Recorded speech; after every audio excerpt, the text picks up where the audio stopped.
inputs. In fact, getting in some more exclusive news break. This is information shared by our investigations editor Manoj Gupta.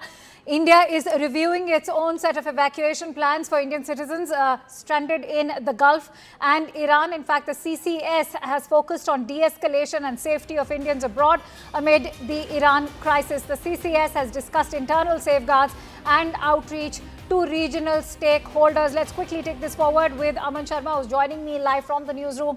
Aman, what are the options before the Indian government at the moment?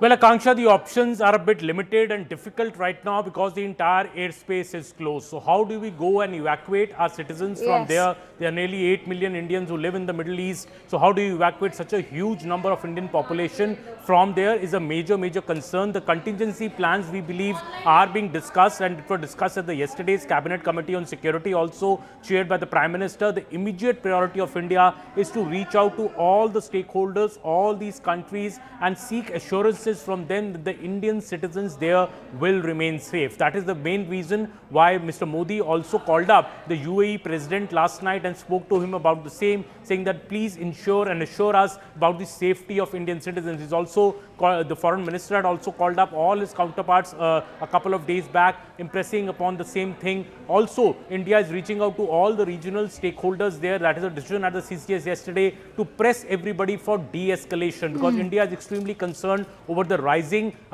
this whole conflict spreading, especially the Iranian strikes which have happened on the civilian infrastructure in UAE. And in fact, when Mr. Modi spoke to the UAE president, he condemned these strikes which have happened in the UAE, though India has still not condemned the killing of Khamenei, which many in the opposition here in India, especially the Congress party, are criticizing India for not doing it. But I think India is maintaining a very fine diplomatic line, and as our internal security editor Manoj Gupta is reporting, the top priority of India right now is to ensure the safety of its citizens abroad and also prepare contingency plans, maybe for the near future, maybe if they need an evacuation. Indian systems and Indian equipment, Air Force should be in place, and I think that contingency plans are being made, but we'll wait, of course, for the airspace to open, because right now the skies over the Middle East are absolutely not safe for any kind of evacuation. All right, Raman, thank you so much for bringing us the developments on that front.